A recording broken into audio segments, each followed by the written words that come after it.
Welcome, everybody. Welcome, fellow patriots. Welcome, fellow deplorables. Welcome once again to the Conservative Commandos radio show.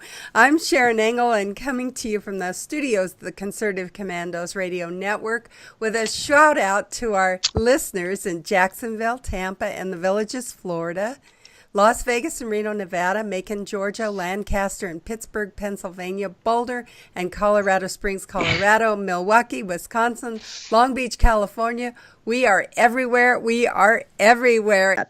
And we have our next guest with us today, Rick, and I'd like to introduce him. His name is Myron Ebel. He's the director of the Center for Energy and Environment at the Competitive Enterprise Institute. Myron Ebel also chairs the Cooler Heads Coalition, which comprises representatives from more than a dozen nonprofit organizations based in the United States and abroad that challenge global warming alarmism and oppose energy rationing policies. Myron, welcome back to the Conservative Commandos radio show. Thanks for having me, Sharon. Well, it's always our pleasure, Myron. And of course, this new Green Deal has become one of our more favorite topics here on Conservative Commandos because it seems like it's just a gift that keeps on giving. You've written an article, Green New Deal launched with support from Democratic presidential candidates. So everybody's buying into this, even though we've heard some really horrible things that this is not going to be good for us in the long run. Well, Sharon, that's absolutely true. If you believe that Venezuela has been a tremendous success, then you ought to look forward to the consequences of the Green New Deal, which say we really have to get rid of 80% of our sources of energy, namely coal, oil, and natural gas, within 10 years, and replace it with wind power, solar power, and squirrels running in wheels. And, put in some fairy dust and wave a magic wand, and it will all work out fine. And that includes not just our electricity that they want to completely change within 10 years. It's the way we get around. The internal combustion engine needs to be stopped right now. And some people will be lucky enough to have electric cars, but most of us will have to be happy with the vastly expanded opportunities for mass transit and high-speed trains. So, well, it's not just about clean energy, though. It seems like they're not interested in clean energy that's also affordable energy, like nuclear. I never hear them mention nuclear. In fact, they're trying to close down all those nuclear power plants and go chiefly to solar and wind, which we know are really inconsistent sources of energy. Well, that's right, Sharon. In the way they introduced the resolution last week, they kind of tried to finesse the issue of whether nuclear power might be included in this green leap backwards that they're planning. And I think the reason is because, first of all, they're not totally crazy. They understand that you can't get 100% of your electricity, especially if you're trying to run all the cars on electric batteries. You can't get 100% of it from wind and solar, which are intermittent and variable. And maybe you'll have to build a whole bunch of new nuclear power stations. I think but the other thing is, I think they're seeing if they can line up the support of the nuclear industry, which, as you know, is under tremendous threat. And a lot of nuclear plants are being closed down. I think they're trying to see, well, if the nuclear industry will come out and support this in a big way, maybe we'll give them a little bit of the gravy. Well, here in Nevada, we have a particularly unique nuclear site, which we'd like to develop, many of us here in Nevada. Our politicians are not necessarily always in favor of that, since Harry Reid made everybody in Las Vegas believe that they're going to glow in the dark. But we here in Nevada have this test site. It's completely secure, and it's a great place to do some recycling, do some technology studies, and really we just are thinking, why not? Why not have something at least that would support the whole Southwest grid right here from Nevada? So we're pretty high on nuclear energy, many of us here in Nevada. And as you say, it's a cheap source of really reliable energy, and yet they seem to have wanted to kill this industry off. And now you're saying, well, maybe they'll bring it back kind of incrementally just to suit their purpose here. Yes, I think when you talk about renewable energy and then you look at the available sources, you've got hydroelectric power, which produces a significant amount of the electricity in this country, most of it in the Northwest, but you also have some in the Southeast. And then you look at wind and solar. How many hundreds of thousands of windmills will have to be built? How many millions of solar panels will have to be fabricated? And then how are you going to deploy these things? We have, as you know, it's not only hard to get a new nuclear plant going, it's very difficult to permit a new wind farm. The Cape Wind Farm off of Cape Cod has been around for 15 years now, maybe, and they still don't have it permitted.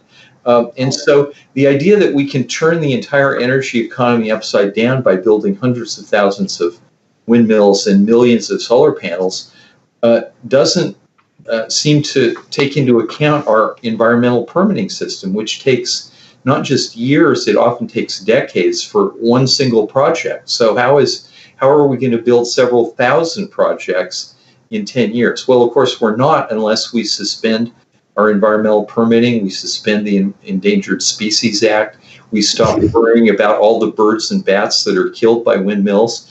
And it's a huge number now, but wait till we increase the number of windmills by about 50 or 100 times. So we're talking about changing, real environmental degradation here, because it will take hundreds of thousands of square miles of land to have all these things. You can't just have all the windmills bunched in one place. They have to be spread out where the wind is. So this is, it's ambitious. You got to give them credit for that. Well, I always have to laugh because Harry Reid displaced a bunch of desert tortoises to get a solar panel farm going here in Nevada, and that seems to be okay as long as the end justifies the means. As long as you get to this place, you can kind of ignore some of these other things that seem to be their great environmental policy. Why are we protecting birds if you're just going to slaughter them with windmills? Why are we protecting tortoises if we're just going to take their habitat away with solar farms? So there seems to be an inconsistency here in thought. Just on that side, they don't seem to be able to at least I can't reconcile the two things together. How do they do it? Well, Sharon, I know you and Rick are not cynical, but if you were cynical, you might suspect a little bit of hypocrisy here. That if a couple of birds die because of the oil industry, somebody can go to jail. But if a wind farm kills thousands of birds and bats, it's okay. There might be a little bit of hypocrisy here. Well, I think that you've nailed me and Rick. We really are fairly cynical, and we do believe they're hypocrites on that side. So I confess I'm guilty here. We have to go to a short break, and we want you to wait through that break with us. We're coming to you from the Conservative Commandos Radio Network studios and around the world on the internet with TalkStream Live, iHeartRadio, TuneIn, American Political Radio, Leading Edge Radio Network, and AM/FM 24/7. And now you can watch us on television at the AUN TV network in Northern California. We'll be right back with our guest, Myron Ebel, who's the director of the Center for Energy and Environment, and he's been talking about his article, Green New Deal Launched with Support of Democrat Presidential Candidates. My co-host, Rick Trader, will be back on the other side to talk about those presidential candidates, so don't go away. I'm Sharon Engel. I saw voter fraud with my own eyes. Now, people say, why didn't you report it to the authorities? Well, they were the ones doing it. Elkins goes to vote for Merrick. The integrity of one man, one vote doesn't apply at the Texas state legislature. There is no way to know if your representatives are voting for themselves. Hartnett, a Republican, reaches back to vote for Democrat Oliveira.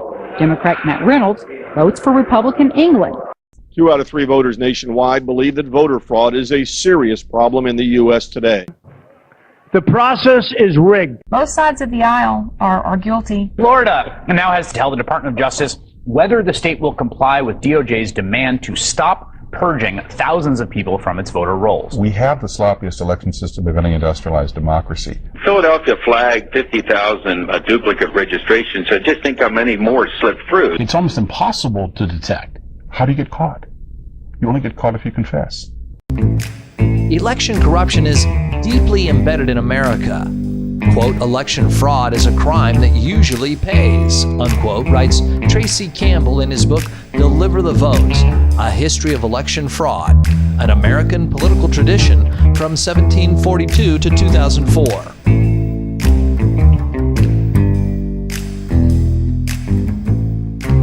In 1742, the first Prime Minister of Britain in the American colonies, Robert Walpole, was forced to resign. We have a right not to have our vote canceled out by someone who shouldn't be voting, someone who's an illegal alien, someone who's a felon not eligible to vote, someone who doesn't exist.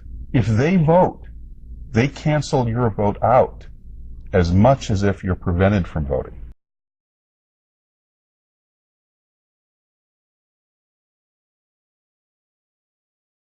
If this is going to be fixed, it's going to have to be a citizen effort. It comes down to, it's the same old question, if not now, when?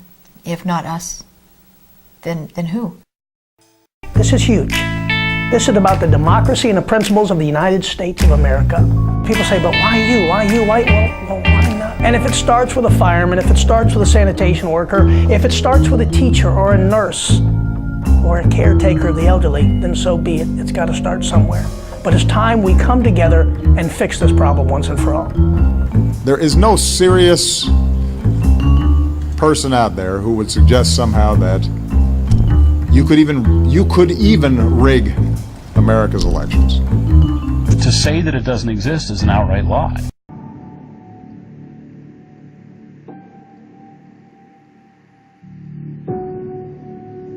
Serious allegations of voter fraud, the claims raising questions about the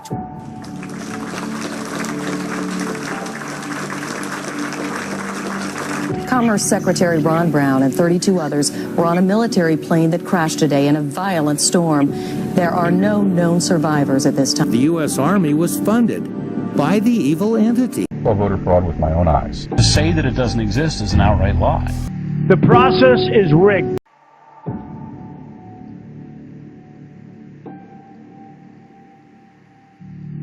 People die and fall for the right time.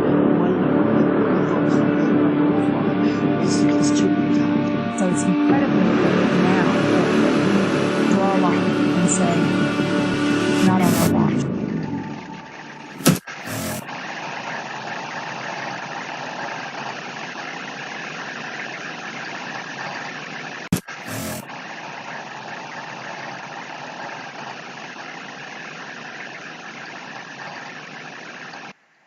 My healthcare costs were going to double this year. Doubled. It was down to healthcare or my student loans. I found a better way. It's neighbors helping neighbors. Liberty Health Share. It's freedom from insurance. At Liberty Health Share, we support each other and keep health costs down. We're changing the way you're paying for health care. This is the way it should be. We're all in this together.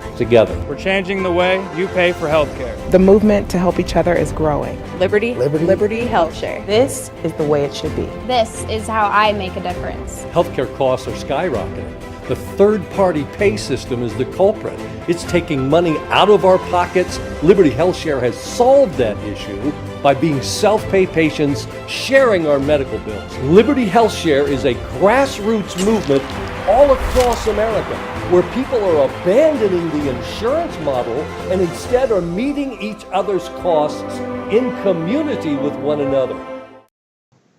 Welcome back, fellow patriots. Welcome back to the Conservative Commandos radio show. Thank you for staying through that short break with us. I'm Sharon Engel, coming to you from the studios of the Conservative Commandos radio network, with a shout out to our listeners in Jacksonville, Tampa, and the Villages, Florida, Las Vegas and Reno, Nevada, Macon, Georgia, Lancaster and Pittsburgh, Pennsylvania, Boulder and Colorado Springs, Colorado, Milwaukee, Wisconsin, Long Beach, Colorado. We're everywhere, even on the internet. And Rick Trader, our guest, has been waiting through the break with us. Would you please welcome him back and continue the conversation? Yes, our guest this segment is Myron Ebel. He's the director for the Center of Energy and Environment at the Competitive Enterprise Institute. Myron, thank you for holding through that break. We appreciate your time. Thank you, Rick. Myron, we're discussing your article, Green New Deal launched with the support from Democrat presidential candidates. What scares me, there's something that scares me about this, Myron. There's something that makes me laugh about it. What scares me about it is the bad of a bad idea is when that bad idea gets spread around and people think of it as the truth or as the gospel.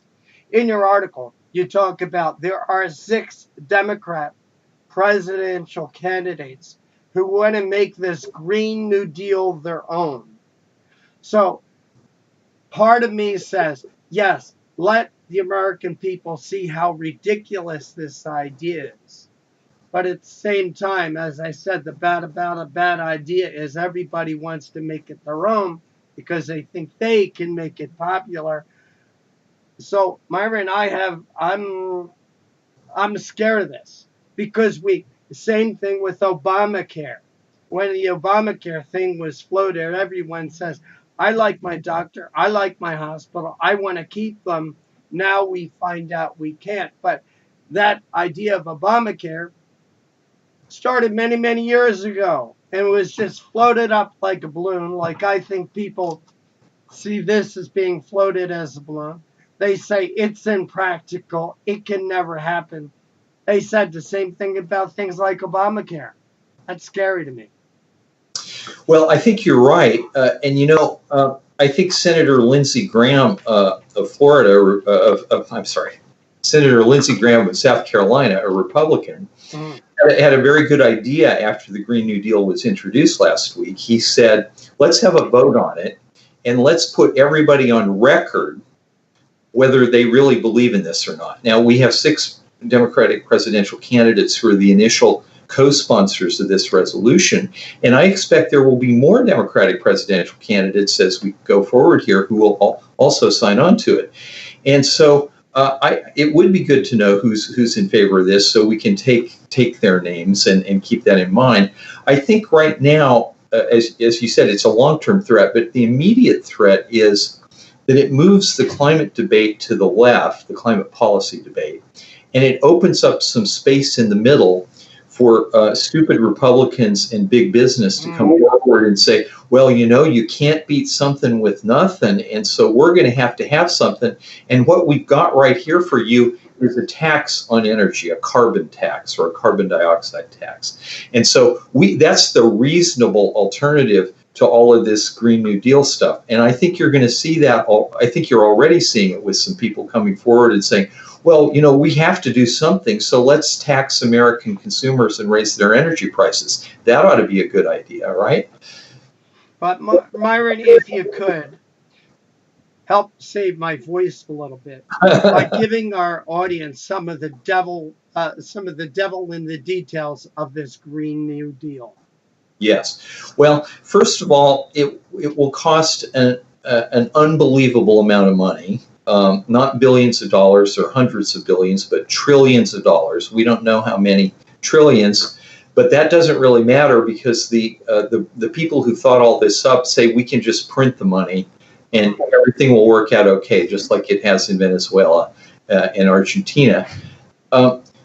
So we have to get rid of coal, oil, and natural gas within 10 years, and that currently provides about 80% of our energy in this country and about 80% globally.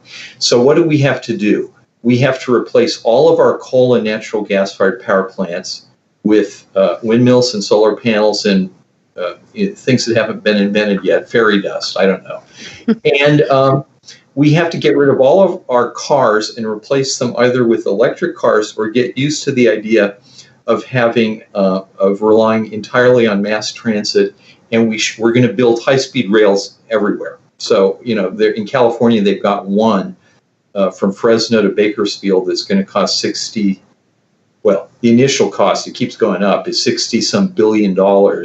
And that's the bullet train from nowhere to nowhere. I mean, it's not that Fresno and Bakersfield are nowhere. It's that not very many people live there compared to Los Angeles and San Francisco. But of course, building the train from on to San Francisco and on to Los Angeles will cost a whole lot more than this section out where relatively few people live. So we're talking really, the sky's the limit here in terms of the cost. It's completely impossible. It's nutty. It's crazy. But there are people who think that they're going to promote their agenda by promoting the Green New Deal, because if you look at it, it's not just about turning our energy economy upside down. It's about ending income inequality. Myron, can I stop you for a minute? Yes. Because I want to go a very similar direction. Yeah. They're calling first of all, prior to the Second World War, the poverty rate in America was about 35%. Mm-hmm. After the Second World War, about 5 years after, the poverty rate was about 17%. A lot of people look back and they tried to revise history by saying, well, thank you, the New Deal. I happen to think, and I happen to believe in reading your article, you also believe it wasn't the New Deal that ended the Great Depression. It wasn't the New Deal that lowered the poverty rate in half, but it was actually the Second World War. Can you talk about that in addition to income inequality? Yes, well, the Green New Deal is named after the New Deal, which was a bunch of ad hoc programs that President Franklin Roosevelt sort of tried one after the other to try to do something about the massive unemployment. But it wasn't really until the Second World War and the government, through command and control policies, mobilized the entire economy for the war effort. And so the gross domestic product, our wealth creation each year, went up tremendously during the Second World War, but most of it was siphoned off for the military, for the war effort. And so something like over 40% of our GDP went to the war effort. And people forget the sacrifices that Americans made, not just the men and women in the military and the ones who lost their lives, but the people at home. We had gasoline rationing, tire rationing. We had all kinds of food rationing, meat, chicken, butter, oil, lard, eggs, all these things were rationed. Sugar was rationed for several years, and people got coupons. That was the kind of effort that was needed to win the Second World War. So the people behind the Green New Deal are saying, well, let's just do that again. Well, how many people want to get a coupon for, a piece of meat each week or 5 gallons of gasoline? Well, oh, no, sorry. We won't have that because gasoline's now prohibited. Yeah, so that's okay. We won't have gasoline coupons. But so, this is, and at the same time, we're going to reduce income inequality according to the Green New Deal, achieve social and racial. Well, I believe that's the point I believe in. I think it will lead to social equality to everybody because everybody's going to be broke. Poor. Everybody's going to be poor. So there you got your income equality when everybody's broke. Of course, the elites, they're going to take care of themselves. Like Maduro is probably the richest guy in Venezuela right now. He and his friends are well taken care of. Everybody else has nothing. So I would call that income equality, wouldn't you? Yes, and one of the things that is foreseen in the Green New Deal, although they've kind of played it down in the resolution that was introduced in Congress, was getting rid of airplanes. And But interestingly enough, Representative Ocasio-Cortez, the main promoter of the Green New Deal, was asked in January whether getting rid of airplanes meant getting rid of private jets. That's the jets that wealthy people use, not the commercial flights. I'm sure Al Gore's going to have a whole fleet, a whole wing. She gave a one-word answer to the reporter and then walked away. And the answer was no. She doesn't. The Green New Deal does not foresee banning or prohibiting private jets, just commercial air travel. Incredible. Myron Abel, Competitive Enterprise Institute, want to thank you so much for joining us. I want to apologize for my voice, but I'm sure our audience would much rather hear you than hear me. So please tell our audience how they could follow your work, read your articles, and find out more about the Competitive Enterprise Institute.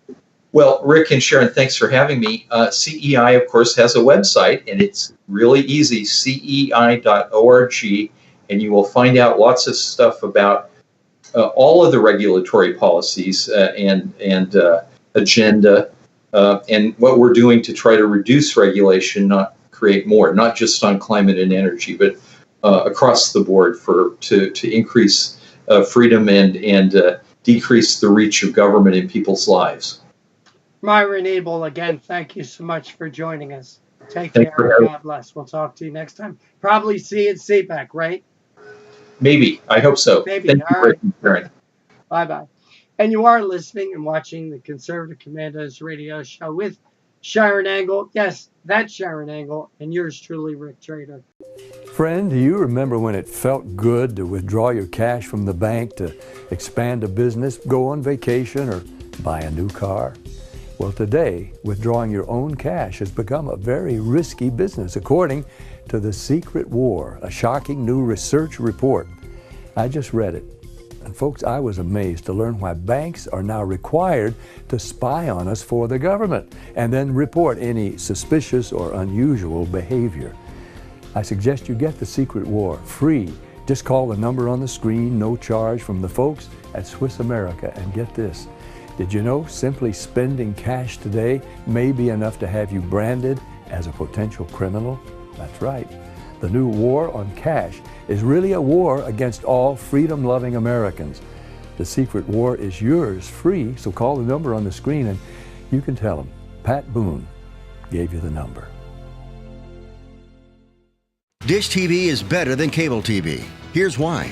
Dish has the nation's lowest TV price, along with an award-winning DVR that can skip commercials, record 8 shows at once, and get access to thousands of movies at your fingertips. Cable simply can't even compare. So the smart choice is to cut the cable and get Dish. Plus, you get all these great TV features, free HD DVR upgrade, free installation, and free movie channels. Say goodbye to cable and get more with Dish TV. 877-290-7764, 877-290-7764. As an added bonus, you can switch to Dish now and receive a $50 Visa gift card. So call now and get Dish TV.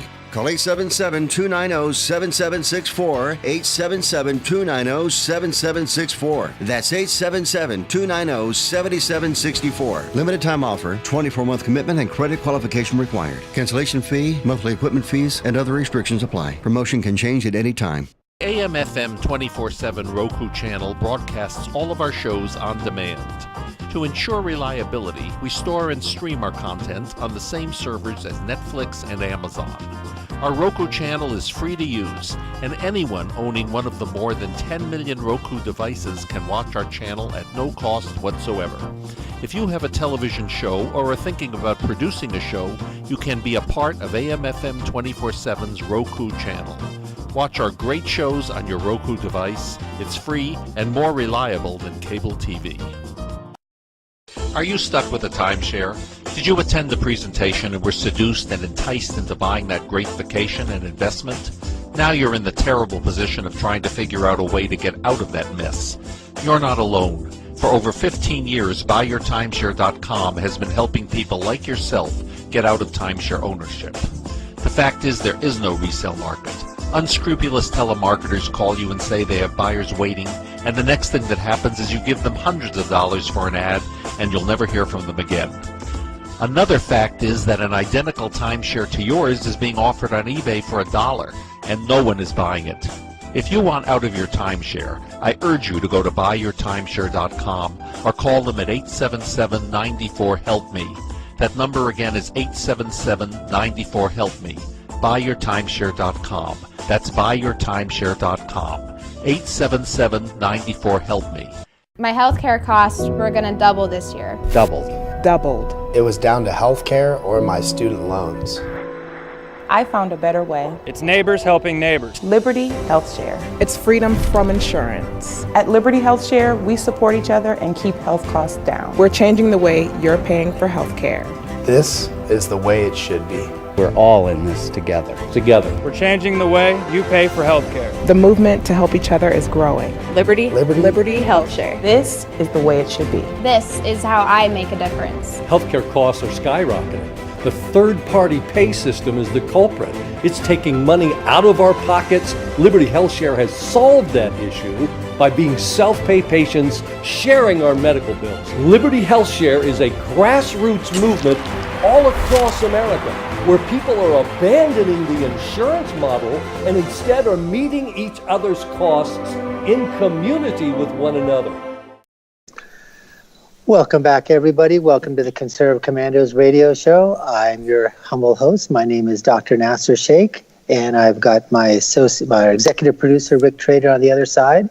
And we're coming to you around the world on the internet with TalkStream Live, iHeartRadio, TuneIn, American Political Radio, Leading Edge Radio Network, AM/FM 24/7, and also now broadcasts on television on the AUN TV network in Northern California.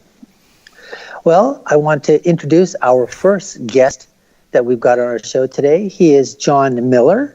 He is from the Blaze's Media White House correspondent, and he's host of his own show, The White House Brief. He's previously worked at Fox News, at The Blaze, Mercury Radio Arts, and you can follow him on Twitter at Miller Stream. John is going to be talking to us about, I don't think it's too much of a controversial subject at all. I think it was just, I don't think he got too many responses to it. Very, very few probably. But when I saw this thing twittering, I was like, oh my goodness, what's going to happen? But here's his article.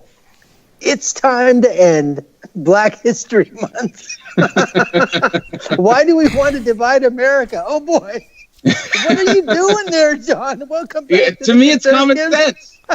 It's common sense. I mean, it's 2019, and I mean, and now we have Black History Month. We're dedicating an entire month to celebrating just one people. I mean, at a certain point, you have to wonder, when do we decide that Black history is part of American history? And my fear is that we're going to get to a point in this country where, we have Black History Month, and then next month, March, as you well know, is Women's History Month, and then we're going to have Hispanic History Month, Native American History Month, Asian History Month, and now we have the Latino community.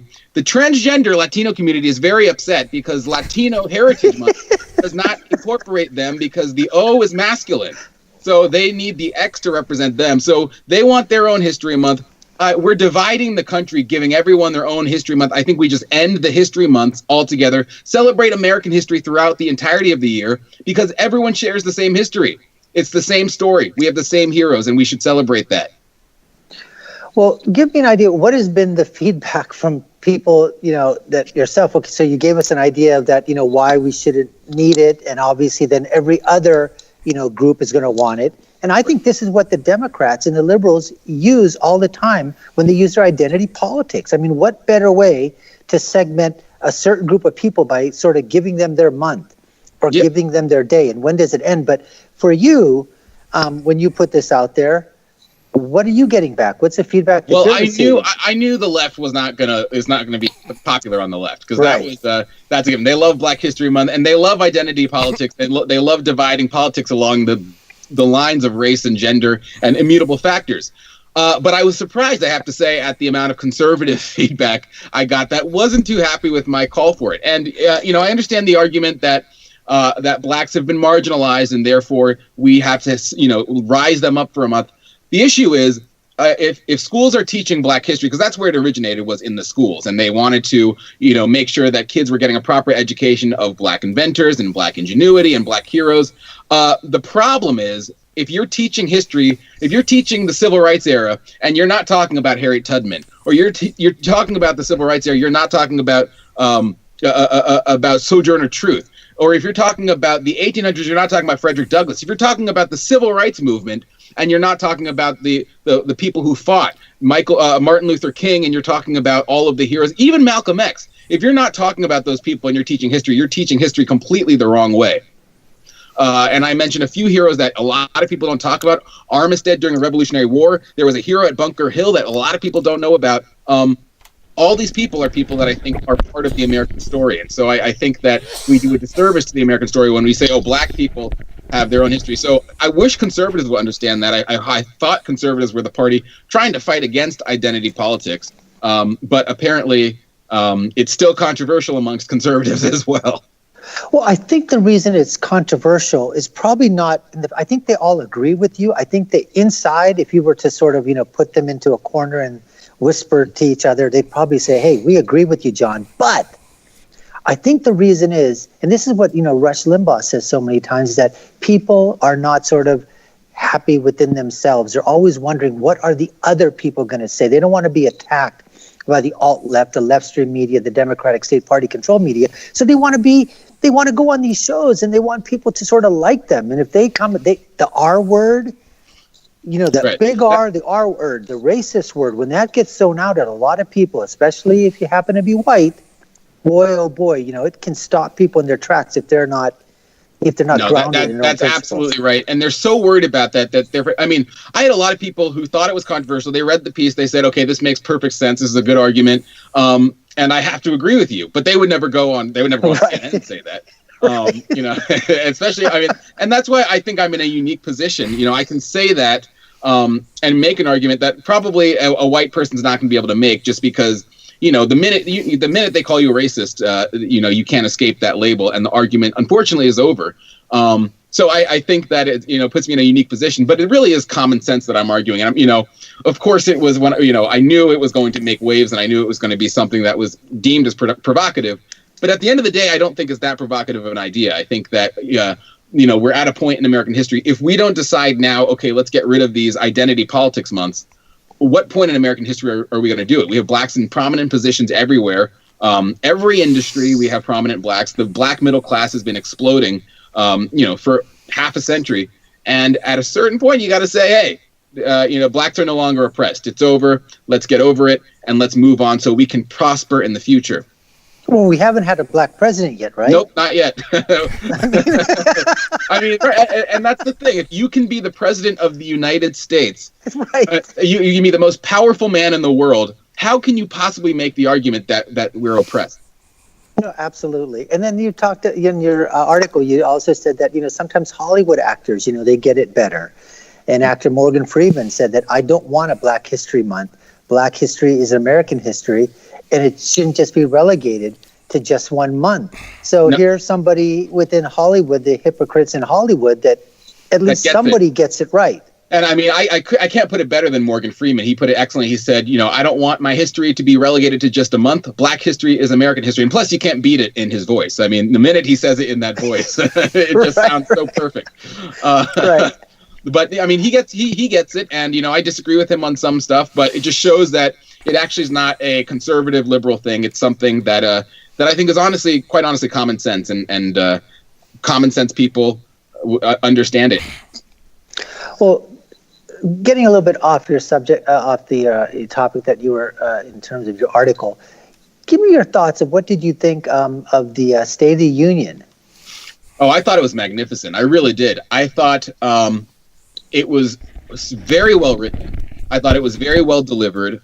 And I thought, he went in saying, I want to do a speech. This was coming out of the White House, and the initial report said this is going to be a speech that is unifying, that is bipartisan. I said, how the hell is President Trump going to do that? Right. In this day and age, what he's going to go? He thinks he's going to go and unify things, and he did in some senses. I know that the opinion is split, but I got to say, when I saw the women in white, the white-clad women. Oh, right, yes. But when I saw them and there were plenty of moments where they did sit, and I think this is disgraceful that they're sitting. But there was that moment where they all stood. He was talking about women's accomplishments in Congress and hiring, and they all stood up and they were dancing and high-fiving, and so were the Republicans. I thought that was an amazing moment. And I said, he did it. I mean, he found a way to connect to the left. He found a way to connect to the right. So I thought that it was about as unifying as you're going to.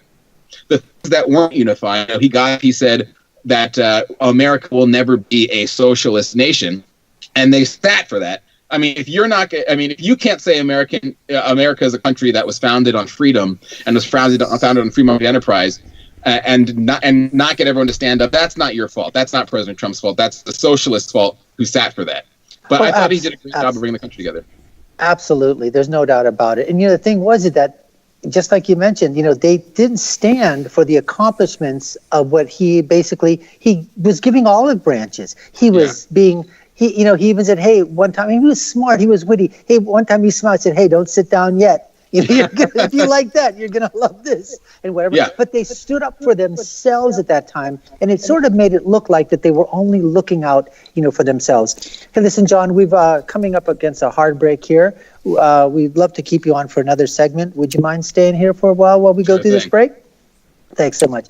And you're listening here to the Conservative Commandos Radio Network, coming to you from the studios of the Conservative Commandos, and we're around the world on the internet with TalkStream Live, iHeartRadio, TuneIn, American Political Radio, Leading Edge Radio Network, and AM/FM 24/7. I'm your host, Dr. Nasser Sheikh, with our executive producer, Rick Trader, on the other side. And we'll be back in just a couple of minutes. Don't go away. Just listen to our sponsors. Everybody wants cheap airfare, but where do you find it? You call Low Cost Airlines. Their prices are direct from the airlines, and they're so low you can't find these fares published anywhere. They specialize in cheap flights, discount hotel rooms, cheap car rental rates, and great package deals anywhere around the world. Wherever you want to go, they can help you get there cheaply and with a best price guarantee. If you want the lowest prices on your airline tickets or other travel services, call now. That's right, call. That's the only way to get these rates. Experts are standing by 24/7 to get you the cheapest airfare and hotel rates available. So don't wait. Call right now for the lowest travel prices anywhere and for great last-minute travel deals too. Call 888-431-0562. That's 888-431-0562. 888-431-0562. 888-431-0562. My healthcare costs were going to double this year. Doubled. Doubled. It was down to healthcare or my student loans. I found a better way. It's neighbors helping neighbors. Liberty Health Share. It's freedom from insurance. At Liberty Health Share, we support each other and keep health costs down. We're changing the way you're paying for health care. This is the way it should be. We're all in this together. We're changing the way you pay for health care. The movement to help each other is growing. Liberty Health Share. This is the way it should be. This is how I make a difference. Healthcare costs are skyrocketing. The third-party pay system is the culprit. It's taking money out of our pockets. Liberty Health Share has solved that issue by being self-pay patients sharing our medical bills. Liberty Health Share is a grassroots movement all across America where people are abandoning the insurance model and instead are meeting each other's costs in community with one another. Welcome back. Welcome back to the Conservative Commandos Radio Show with Dr. Wright, Dr. Nasser Sheikh, and yours truly, Rick Trader. For rebroadcasts of our shows, you could check out our websites, ccrshow.com or CCRS Network. Please like us, friend us, and follow us on Facebook and on Twitter. Our guest this segment is John Miller. He's the Blaze Media's White House correspondent. John, thank you for holding through that break. We appreciate your time, and please forgive my voice. I'm a little bit worse today. Hope you get better. Well, it's like a cold. See me in a week. I'll be great. Your commentary, it's time to end Black History Month. Why do we want to divide America? John, I totally agree with you. This whole idea of the hyphenated American, I think, has got to go. But I'll tell you what the problem I have with Black History Month or Martin Luther King King Day, or even Veterans Day or Memorial Day, John? It's because it's been made a holiday. And what do people do on holidays? They go to the mall, they go to movies, they go on vacation, they go skiing, they have a great time, but they really don't study what the veterans did or what Martin Luther King did. And I feel time would be better served, especially for kids, if they spent that time in the classroom learning about Martin Luther King. And I'll tell you, I'll let you respond, but I'll tell you where I'm coming from. I was working in a school project as an adult. You know, I sponsored a school project. It was an aviation project. And during that time, we brought the Tuskegee Airmen into the school.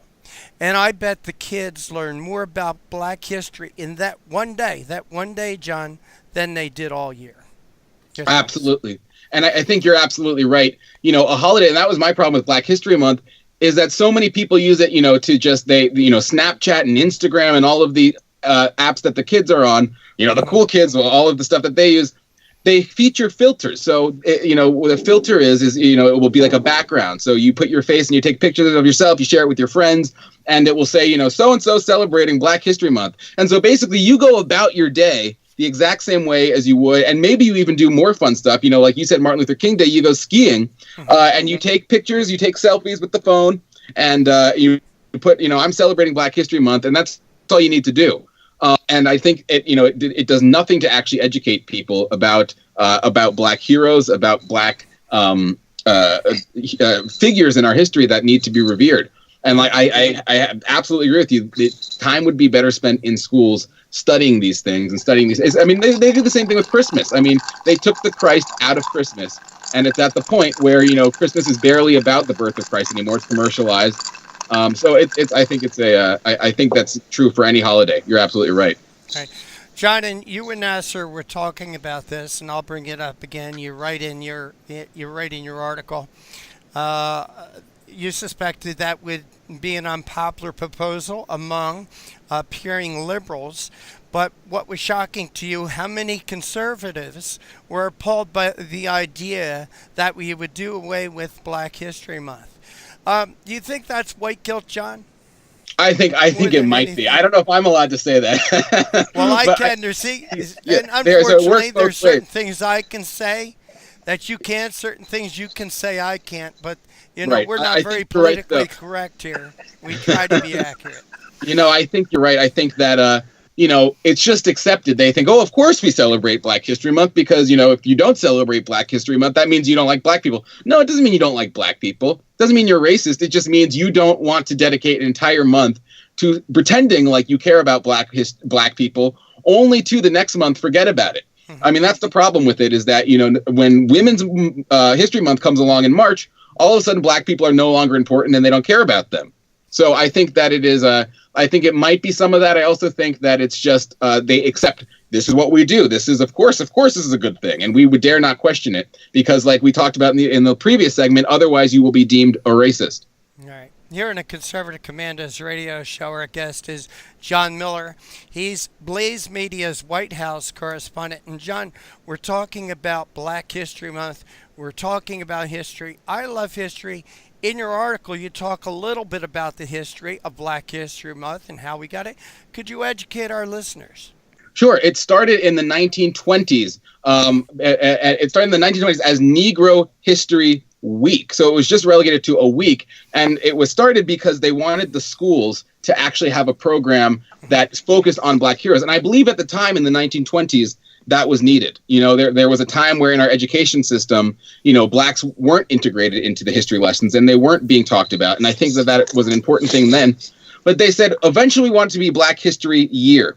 And that meant that we want it to be so that all year Black history is celebrated because Black history is American history. We want it to be integrated. And so it grew, and then eventually it was declared a national holiday or a national event and observance. And it was I think it was maybe a mistake to do that, but it probably was still at a time when it needed to happen. And I think now we're at a time where it does not. John, I love history. I consider myself a student of history. one of the things that upsets me is when I watch programs like on the Civil War or whatever. What's really what I think really bothers whites about seeing Black history is how whites are portrayed as being such the bad guys. You know, we went through a period of history in our country I don't think was a very good time, and that was the time of slavery. But it seems to me that the media continued to use slavery as a whipping post to punish whites. Yeah, I think you're right. And I will mention that just to your last point about why Republicans, want to do it. I mean, it was a Republican who declared it a national holiday. It was Ford. And he said, and so a lot of Republicans feel like, well, if a Republican did it, we must do it. But to get to your other point about white guilt and slavery, and therefore it being taught in our schools, it's one of those things where they teach blacks. It annoys white people, but it actually does more harm to black people, because what it does to black people is it says, our nation was founded on racism. First of all, that's not true. I mean, that was the big dilemma during the founding period was, okay, we believe that all men are created equal. We also have this economy that was built on slavery, a bad institution. And the whole point of the Constitution and the Declaration of Independence was trying to figure out how do we reconcile these two and how do we eventually get it so that we live up to our values that all men are free. So the idea that the country was actually founded on racism is inaccurate. It was founded on the idea that man is free, that all men are created equal. And the Constitution had to figure out how do we eventually phase this horrible institution that unfortunately is baked into our setup here. How do we eventually end that? And so that was the big dilemma that the founders had to figure out. And you read their writings and you read how most of them were in complete agreement that slavery was a horrible institution. And furthermore, we are the only country in world history that fought a war against ourselves to get rid of slavery. So, right. I mean, not only are we not founded on racism, but we literally are, the purpose of America has been how to figure out how to make sure that we live up to our value that all men are actually created equal. So, John, as I mentioned, we had a terrible time in history, 87 years of slavery. That wrong was righted. Yes. Thank God for that. But I want to tell you, we've had you as a guest a couple of times, John. You don't know very much about me, or I don't know a lot about you. But it is a fact. My first ancestor into the New World was a slave. He came here as an indentured slave at 15 years old. And the other part of my family came here as immigrants. And, John, I thank God. I thank God however I got here. I am here because I think that the United States is the greatest place on God's blue-green planet. And irregardless of how each of us got here, we should be thankful to be living here and not someplace like Cuba or Venezuela or even Russia or parts of Eastern Europe that aren't so good. And John, am I thinking too far outside the box? I mean, in 2019, you just might be. That kind of thinking is very unpopular amongst our sophisticated and elitist circles here. But it's true because all the countries you mentioned where you're glad you weren't born, where are they trying to come? They're all trying to come here. Yeah. They know they're trying to come here for a reason. It is because we are the best country in the world. They know that. We know that. But then we have to pretend that it's not true. But if they had such great situations in the country where they were from, there would be no reason for them to try to come here. And America is the envy of the world. Everyone knows it to be true. The American left tries to pretend it's not true, but they're not being honest with themselves because everyone from across the world is trying to come here. And I just ask that when they come here, they support, they learn, and they be inculcated in the things that made us great. Because remember, America is not based on anything genetic. We're not based on DNA. We're based on a value system. We're based on ideas. And you have to learn those ideas because it is those ideas that make this country great. And if you don't learn those ideas and you bring people in who don't understand them, who don't love our Constitution, we're not going to be America anymore. John Miller, White House correspondent for Blaze Media. I want to thank you so much for joining us today, John. Please tell our audience how they could follow your work and read your articles. Sure. Well, you can go to the Blaze where my articles are. You can listen to my work. Actually, I'm actually excited to announce this. We just launched a podcast. So if you are a podcast listener, check it out. It is White House Brief. It is the podcast version of my show. Search in iTunes, White House Brief into the search bar. It should come up, or wherever you get your podcasts. You can go to Spotify, iTunes, online, but you'll find it. It's White House Brief. That's the name of my show. You can also see my videos at blazetv.com. That's blazetv.com. John Miller, again, thank you so much for joining us. Take care Thank you. and God bless. Take care. God Take bless. care, John. And you are listening and watching the Conservative Commandos radio show with Dr. Wright, Dr. Nasser Sheikh, and yours truly, Rick Trader. I saw voter fraud with my own eyes. Now, people say, why didn't you report it to the authorities? Well, they were the ones doing it. The integrity of one man, one vote doesn't apply at the Texas state legislature. There is no way to know if your representatives are voting for themselves. Department, a Republican reaches back to vote for Democrat Oliveira. Democrat Matt Reynolds votes for Republican England. 2 out of 3 voters nationwide believe that voter fraud is a serious problem in the U.S. today. The process is rigged. Both sides of the aisle are guilty. Florida now has to tell the Department of Justice whether the state will comply with DOJ's demand to stop purging thousands of people from its voter rolls. We have the sloppiest election system of any industrialized democracy. Philadelphia flagged 50,000 duplicate registrations, so just think how many more slipped through. It's almost impossible to detect. How do you get caught? You only get caught if you confess. Election corruption is deeply embedded in America.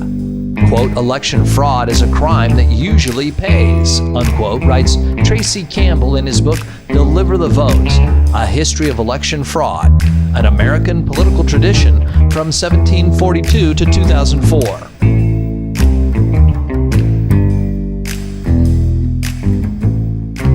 In 1742, the first Prime Minister of Britain in the American colonies, Robert Walpole, was forced to resign. We have a right not to have our vote canceled out by someone who shouldn't be voting, someone who's an illegal alien, someone who's a felon not eligible to vote, someone who doesn't exist.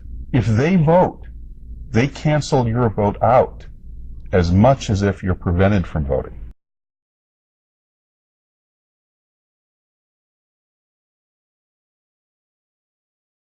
If this is going to be fixed, it's going to have to be a citizen effort. It comes down to, it's the same old question, if not now, when?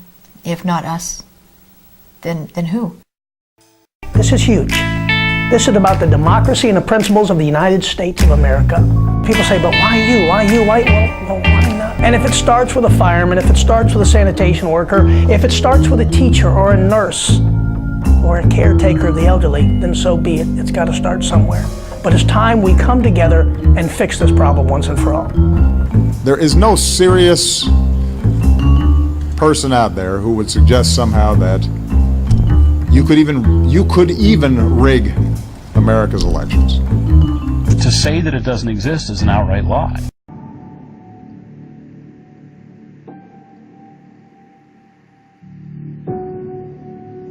Serious allegations of voter fraud, the claims raising questions about the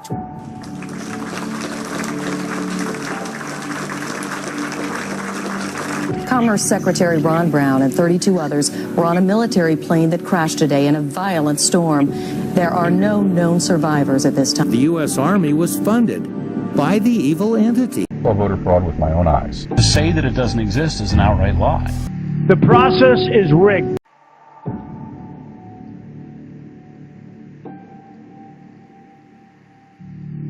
People die and fall for the right it's too brutal. So it's incredibly important now that we draw a line and say, not on our watch.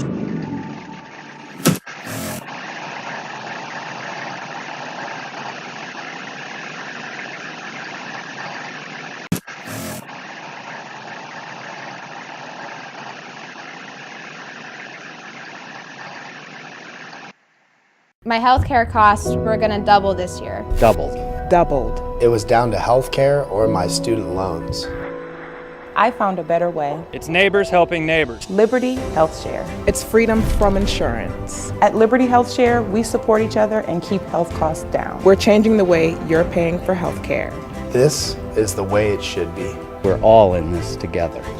We're changing the way you pay for health care. The movement to help each other is growing. Liberty Health Share. This is the way it should be. This is how I make a difference. Healthcare costs are skyrocketing. The third-party pay system is the culprit.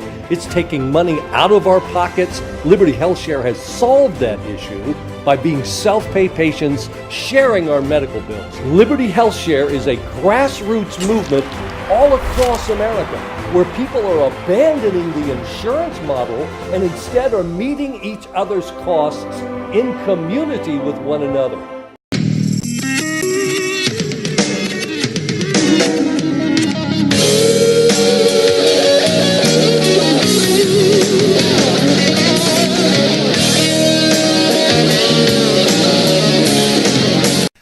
Welcome, everybody, and welcome, fellow patriots. Welcome, fellow deplorables. Welcome, fellow dregs of society. I can't wait till what the liberals call us next.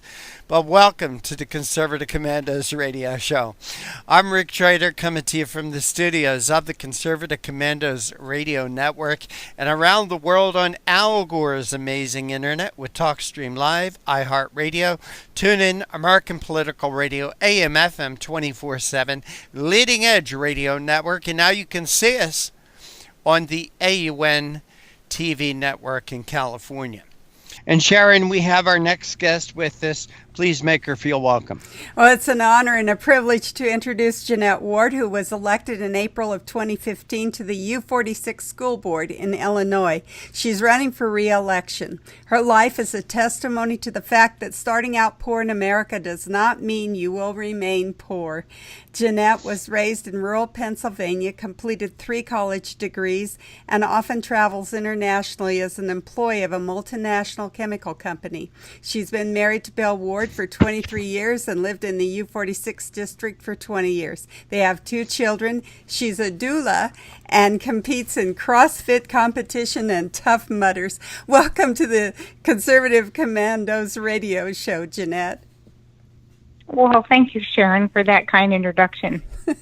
You're welcome. Well, you know, we here at Conservative Commandos radio show consider all politics to be local, and I don't think there's anything more local than a school board trustee, and no one more in the trenches than someone who has run for a school board or serves on a school board.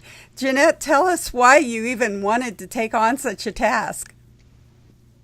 Well, back before I was asked to run, on the way to work one day, I heard that the school district that I now am a board member on was about to hire a chief of equity and social justice, and I couldn't believe that they would have a position with language like that so far to the left. So I started paying attention in earnest, and then I started noticing some of the things that came home in curriculum with my daughters, and it made me want to get involved. So as you said, I was elected in April of 2015 and seated on the board as of May of 2015. And that was 4 years ago. Now you want to do this again. Why is that? Well, because I think that there's more work to be done. I have had some successes. There was one board member who said that the American flag was nothing more than toilet paper to her, and she resigned. She said she resigned because I made her famous, so I consider that was probably a good thing. So if you think that about the American flag, I don't know that I want you educating or involved in the education of children. Then I've accomplished some things in transparency. One of the first things I asked for was access to closed session meeting recordings as soon as I was elected, and the majority of the board put in place a policy that prevented me from doing that, and the state legislature disagreed with the board so stridently that they passed a law codifying the right of all elected board members to access closed session recordings. And I consider that a victory as well, and something I accomplished in the minority. So I'm looking to increase transparency, decrease spending, increase academic freedom and diversity of thought in the curriculum, and defend the privacy and safety for all students in bathrooms and locker rooms. Meaning that I don't think boys and girls should be sharing the same bathroom and or locker room. Well, that gets us into a whole different bunch of questions. But first of all, I want you to tell our listeners exactly where you serve on the school board, because this is interesting to me too. We don't think of conservatives in your neck of the woods. So tell us where your district is. It is in a suburb of Chicago. U46 is the largest elected school board in Illinois, behind Chicago Public Schools, with 40,000 students and a $560 million budget. Wow. So we're talking to someone who's right in the heart or the belly of the beast here, as we at Conservative Commandos radio show like to talk to conservatives who are really challenging the status quo of progressivism and globalism. And you are doing that. You talked to us about gender neutrality, I guess is what they're calling it these days, but just the idea that boys and girls can be together in the same restrooms and the same locker rooms, and that's coming to Chicago these days?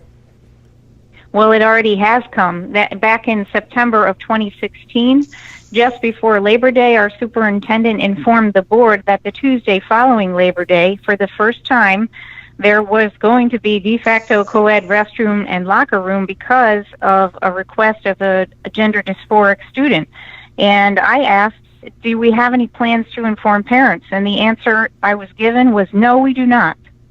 And they did that with intention. They purposely did not inform parents. So on Labor Day at the pool with my children, I posted on Facebook, hey, U46 community, on Tuesday following Labor Day, for the first time, there is going to be de facto co-ed locker rooms and restrooms. By the way, U46 does not have an intention to inform you. I'm informing you. And a firestorm ensued.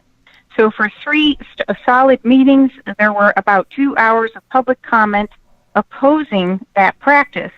But instead of listening to the public, the majority of the board voted to reduce public comment time down from 3 minutes to 2 minutes and relegate it to the end of the meeting if there were more than 20 public comments. And that policy, that gender dysphoric students are now allowed in the locker room and or bathroom of their choice, continues to this day and will not change until and unless the electorate changes their representation on the school board. Wow. Well, it's just apparent to me that we've been looking too far up the line for our heroes. Jeanette Ward, you're a hero there in U46. And, we think about the federal congressmen, but and state legislators, but it's you, boots on the ground, right there in U46 as a school board member that we need to be supporting. Jeanette, we're going to need to go to a break, and I know that Rick's going to have a bunch of questions for you, probably including how you feel about arming teachers, but before we go to that break, I want you to give our listeners a way to contribute to your campaign. Tell us about your website and tell us what you need in order to get reelected. Well, my website is ward4schoolboard.com with the number 4, and there's instructions on how you can donate there. That's ward4schoolboard.com. And the second part of your question was? How much money do you need? Tell them. Well, okay. Yeah. So last time when more conservative candidates ran 2 years ago, they were outspent about 6-1 by the teachers union. So I need at least $5,000 to do a district-wide mailer, and I have about 1,000. So yes, I would love if people could find it in their heart to help out there. So listeners, here it is. It's a small amount to get a conservative, a courageous conservative, elected one more time to a school board. And as you can tell, she's been fighting this battle. all alone, it seems like, on her school board. So we need not only Jeanette, but others on that school board. But we need to take a break right now. We're coming to you from the Conservative Commandos radio studios and around the world on the internet with TalkStream Live, iHeartRadio, TuneIn America, American Political Radio, Leading Edge Radio Network, and AM/FM 24/7. And now you can also see us on TV at AUN TV Network in Northern California. We'll be right back after these brief messages with Rick Trader, my co-host. I'm Sharon Engel, and our guest, Jeanette Ward, School Board Trustee at U46 in Illinois.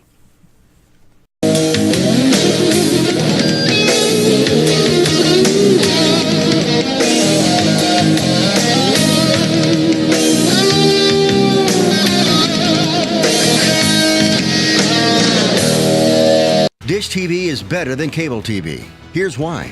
Dish has the nation's lowest TV price, along with an award-winning DVR that can skip commercials, record 8 shows at once, and get access to thousands of movies at your fingertips. Cable simply can't even compare. So the smart choice is to cut the cable and get Dish. Plus, you get all these great TV features, free HD DVR upgrade, free installation, and free movie channels. Say goodbye to cable and get more with Dish TV. 877-290-7764, 877-290-7764. As an added bonus, you can switch to Dish now and receive a $50 Visa gift card. So call now and get Dish TV.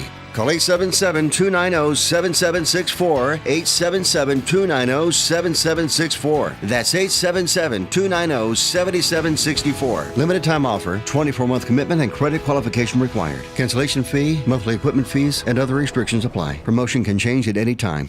Have you been leasing a property for your business or renting storage space? Are you tired of paying rent year after year? Call the experts at General Steel to own a building at up to 30% off now. I'd been renting a building and paying someone else's mortgage, but General Steel showed me how I could own a space tailored to the needs of my business and for less than renting. Call General Steel now at the number on your screen for our current building specials and to price your metal building system today. My building's the dream I've had since finishing my house 14 years ago. I've been using it for a garage, workshop, and storage area for my tools and equipment, and I can't believe how great it turned out. The economy is improving and the price of steel is expected to rise. Stop waiting. It could cost you thousands. Call General Steel now to see how you can own for less than you thought. Stop waiting to start your business or expand your operation. Call General Steel now. Call 877-484-7002. My healthcare costs were going to double this year. Doubled. Doubled. It was down to healthcare or my student loans. I found a better way. It's neighbors helping neighbors. Liberty Health Share. It's freedom from insurance. At Liberty Health Share, we support each other and keep health costs down. We're changing the way you're paying for health care. This is the way it should be. We're all in this together. We're changing the way you pay for health care. The movement to help each other is growing. Liberty Health Share. This is the way it should be. This is how I make a difference. Healthcare costs are skyrocketing. The third-party pay system is the culprit. It's taking money out of our pockets. Liberty Health Share has solved that issue by being self-pay patients sharing our medical bills. Liberty Health Share is a grassroots movement all across America, where people are abandoning the insurance model and instead are meeting each other's costs in community with one another.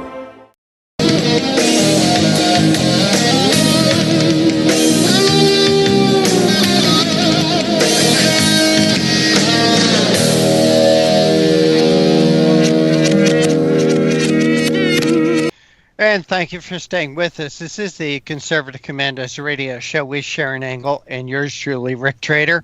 Want to give a shout out to the folks who listen to us on stations in Jacksonville, Tampa, and the Villages, Florida, Las Vegas and Reno, Macon, Georgia, Lancaster and Pittsburgh, Boulder and Colorado Springs, Milwaukee, Wisconsin, Long Beach, California, and now broadcast as part of the AUN television network.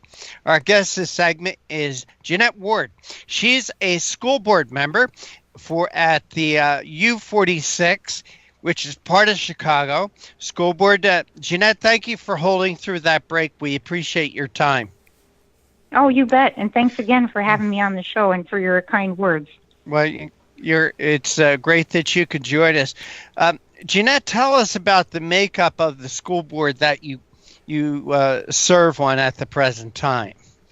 How's it broken down as far as conservatives, liberals, Democrats, Republicans? Talk with us about that. So it's a 7-member board, and the school board members are nonpartisan, so they're not Republican or Democrat per se, but it's mostly a 5-2 or 6-1, or you could say 6-ward board. Sounds like 41 to angle to me. Yes, it's very much like that.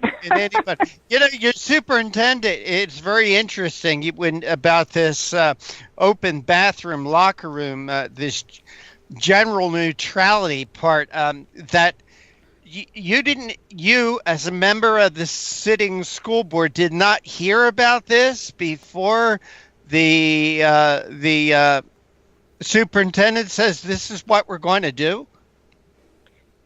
So I was aware that there were gender dysphoric students in U46, but like I said, in May of 2016, or I'm sorry, September 2016 it was the first time that the board was informed that boys and girls would be sharing the same locker room. Previous to that, the gender dysphoric students would access either staff or locker rooms when other students were not there. This was the first time that a gender dysphoric student demanded access to the locker room of the opposite sex. What are you calling the student? A gender what? Gender dysphoric. That means a person who's unhappy with the gender that they were born. Oh my gosh. You see, Jeanette, in my opinion, this is why people want to homeschool their kids or pull them out of government schools totally. Put them in private schools, homeschool them.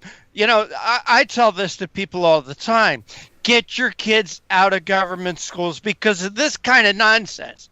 They're not teaching them the basics. They're not teaching them how to read, to write, to add, subtract, multiply, and divide. They want to teach them all this general neutrality, and I'll call it crap. Because that's what it is. It's absolutely ridiculous. It's dangerous. The danger then, though, if people pull their children out of public school, is that the public schools are happy to educate and indoctrinate your neighbor's children with your money. And if you're not in there teaching your children how to stand up for what is right and true and good, they're happy to teach your neighbor's kids without your knowledge. I believe we need to be engaged in the battle. Jeanette, right before we went to the break, Sharon asked me to ask you a question about arming teachers in schools. For instance, in the Parkland School District in Florida, where they had that terrible shooting about a year ago, they are now talking about doing exactly that, arming or allowing the teachers to arm themselves.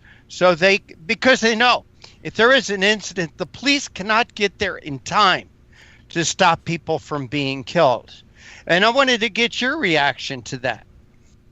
Well, that just came up for some discussion on the U46 school board because the Illinois Association of School Boards had some downstate school districts that requested that the IASB advocate for allowing just that, so allowing teachers to conceal carry with the approval of the school board. So it wasn't going to make that a law across the state. It was only giving local school boards the option to do that. And of course, I spoke in support of that. But again, the majority of the board, and I view this as a local control issue, but the majority of the board on my board opposed that. So, of course, I support that teachers could arm themselves, but even more, I support the school districts being able to decide that for themselves. And the board majority didn't want that. Jeanette, tell me about the makeup of the parents. When you talk about this bathroom, locker room, general neutrality, when you talk about allowing teachers to arm themselves, to protect themselves and the kids, where are the parents' feelings on that? What are they saying to you about these things? Well, with gender-neutral restrooms in locker rooms, the majority of parents, I believe, don't want that. But the majority of parents don't want to have to stand up and say that because of the backlash that you get when you say things like that. As far as arming teachers, that's a little bit more contentious issue. I would say probably the electorate is fairly evenly divided on that particular issue. But not in downstate school boards. Jeanette, recently another article that was in the news, a teacher was fired for saying to a girl using the word she. I mean, the teacher was fired for that. As things like that come up in your school district, this idea of nouns and pronouns, that you can't call a boy him, you can't call a girl her, that or a teacher's face being.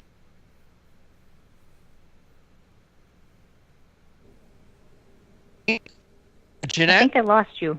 Yeah, are you? There you are. Okay. There you are. Did you hear the question? About yes, and I think you're talking about compelled speech. In other words, forcing teachers and or students to refer to certain people by the pronoun of their choice. Right. We have the First Amendment for a reason, and if you're going to force someone on pain of firing that you have to refer to a person who is a man by a female pronoun, that's compelled speech, and that violates the First Amendment, and of course I don't support that. Jeanette and Sharon, what I think is sick about all this, here we have somebody running for school board, okay, and what have we been talking about for the last 15 minutes? About bathrooms, locker rooms, general neutrality, firing teachers for using the wrong pronouns, a school board member calling the flag tissue paper. We're not talking about educating kids. We're not talking about teaching kids how to read, how to spell, how to do math, about science, about history. We're talking about all these, and I'll use the word, sick issues. Jeanette, what's it going to take? What's it going to take to change this conversation?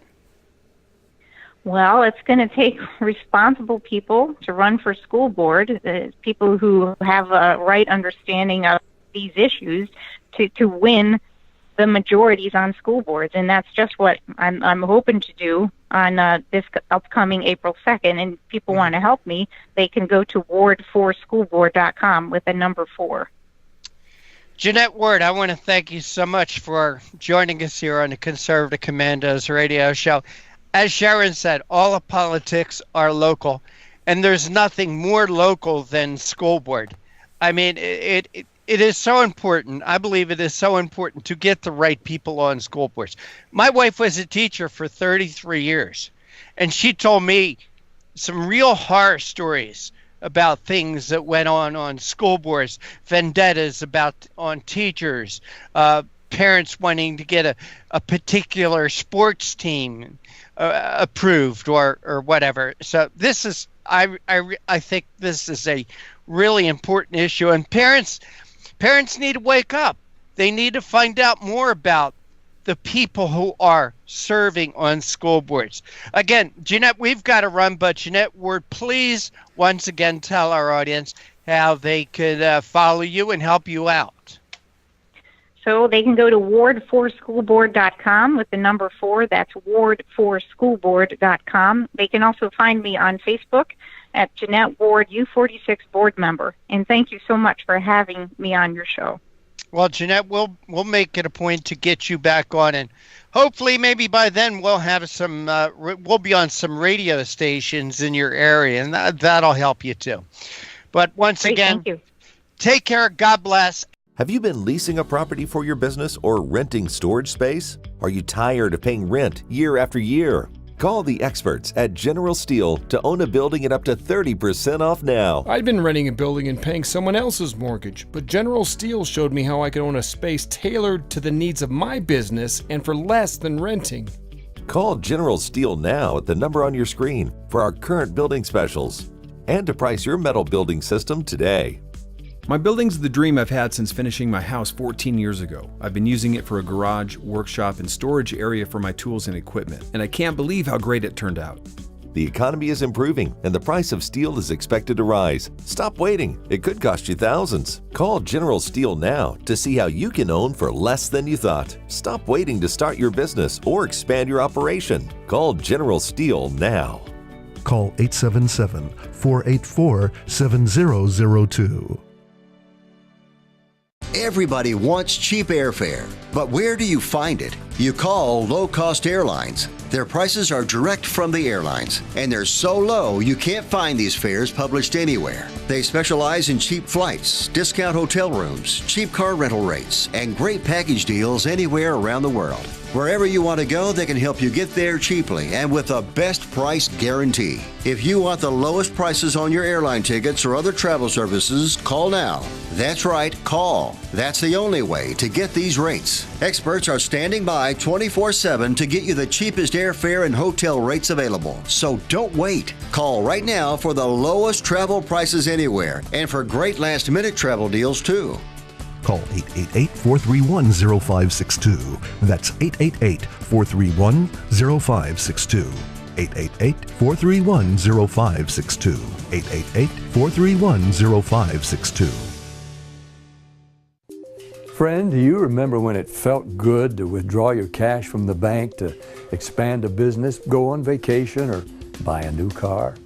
Well, today, withdrawing your own cash has become a very risky business, according to The Secret War, a shocking new research report. I just read it. And folks, I was amazed to learn why banks are now required to spy on us for the government and then report any suspicious or unusual behavior. I suggest you get The Secret War free.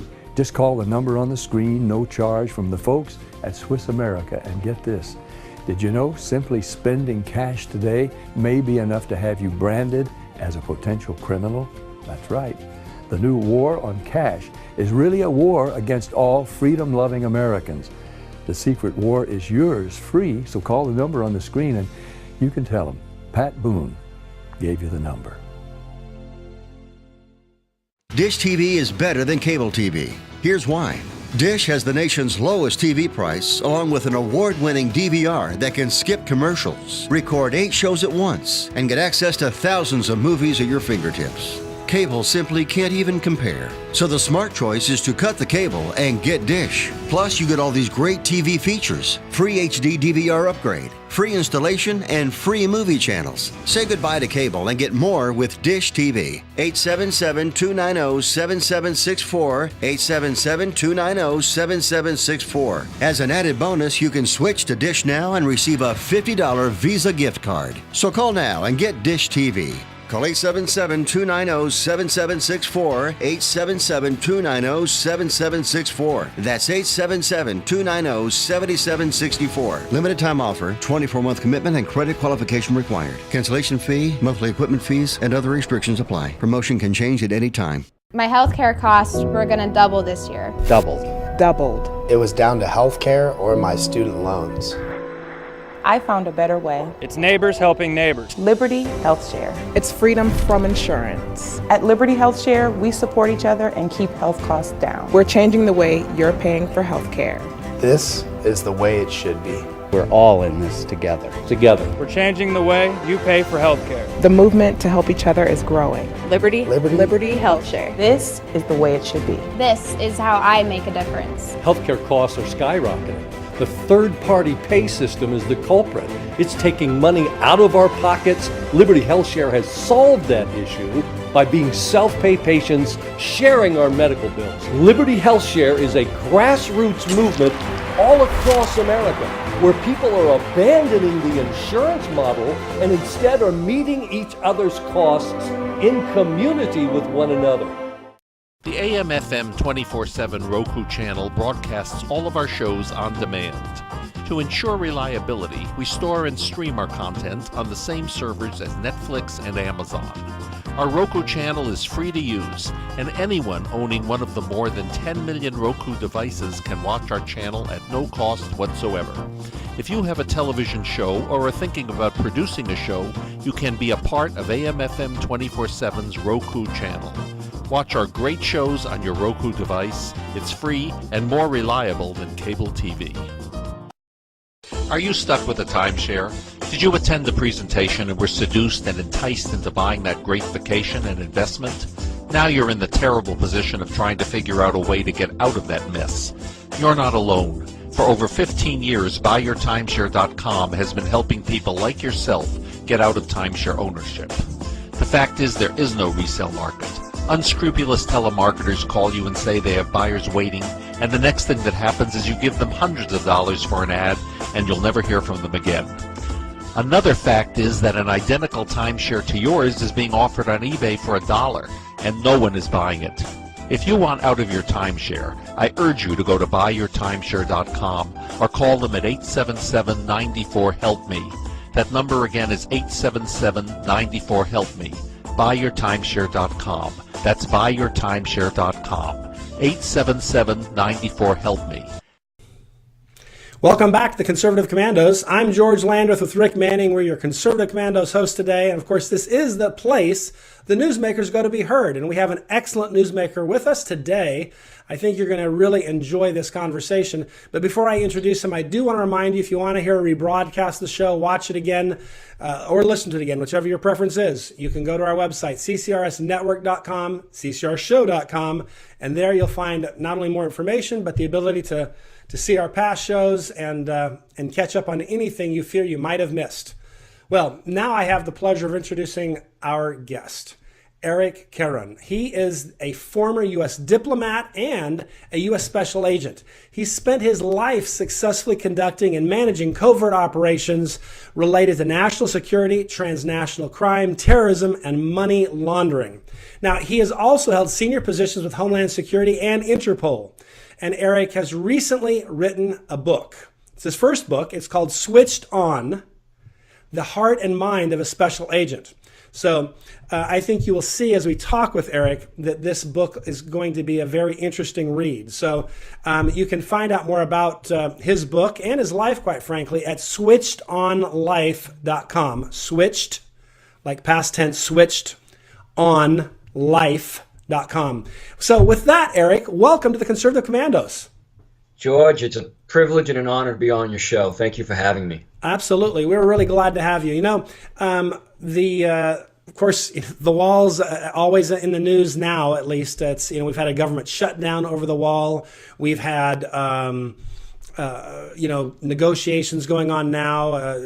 This week, that's been the story of the news and so forth. I don't so much want to talk about the negotiations as I want to talk about just the issue of national security. Because to me, the wall is a national security issue.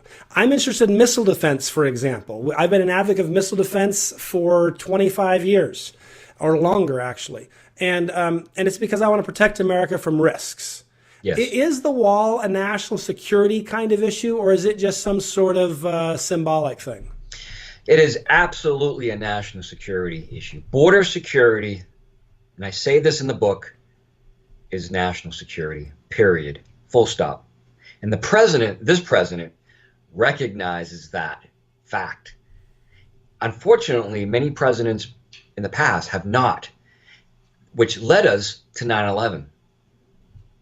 And, this president says, I will never allow another 9/11 in this country. If I'll do whatever it takes. And part of the larger national security, if you will, strategy of protecting us is a wall, is physical barriers at points, at ports of entry that will protect us. Because not only are we concerned about people coming into America, but we're concerned about goods coming into America, i.e. WMD goods. Mm-hmm. Besides drugs, right?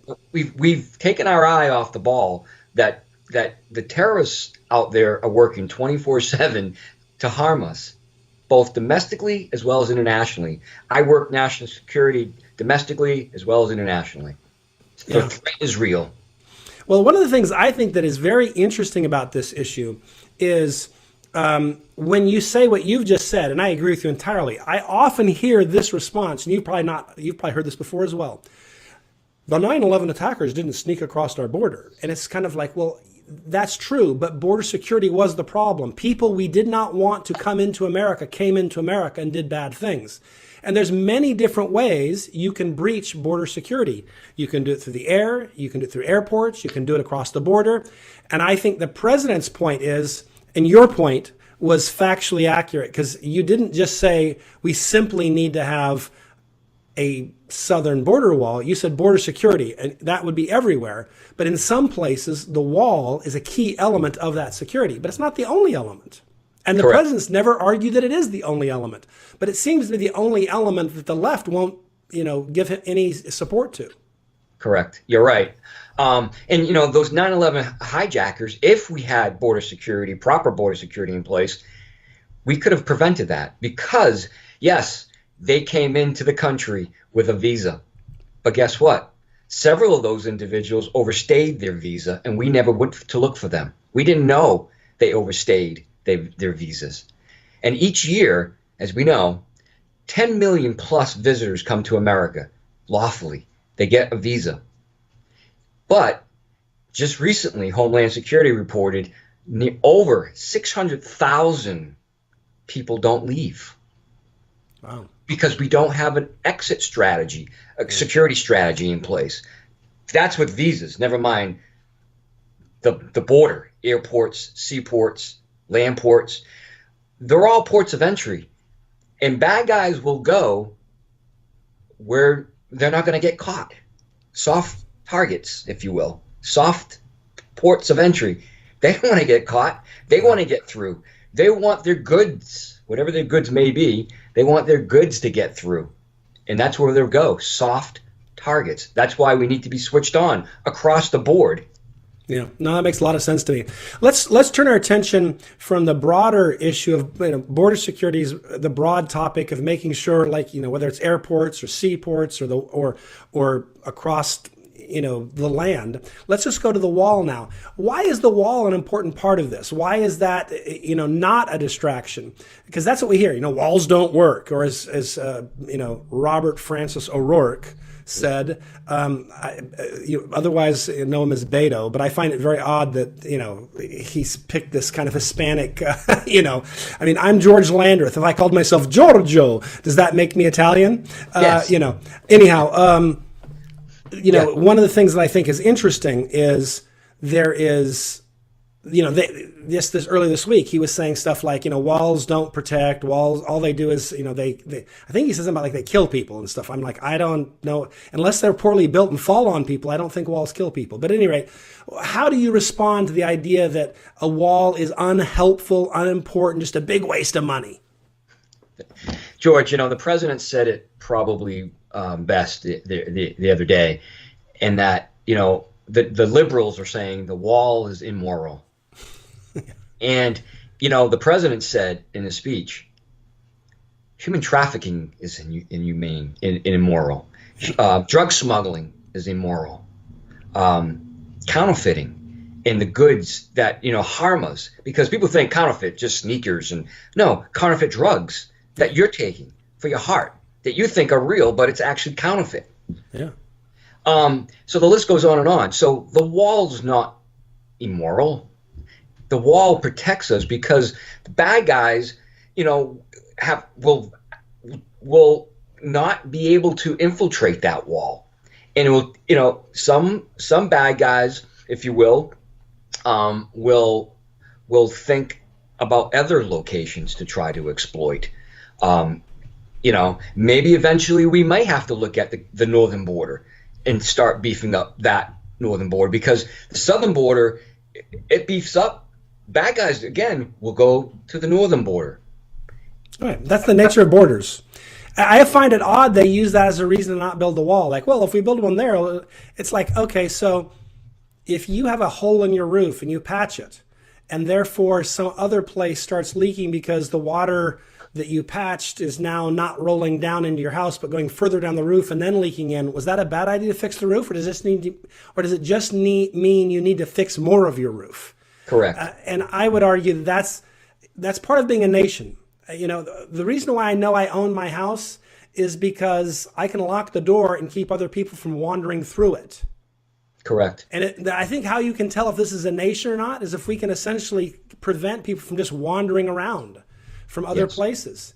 Yes. I'm not saying I don't want anyone to come here, but I do want to know who you are and why you're coming, and I want to know that you're coming with good reasons and intent. George, we name and shame many countries around the world that operate as safe havens. We do not want to become a safe haven for criminal groups or terrorists. Yeah, no, you're exactly right about that. I think that's and it's a good point for us to end on because our time's up for this segment. But for that reason, Eric, I'm very glad you're sticking around because there's lots more to discuss.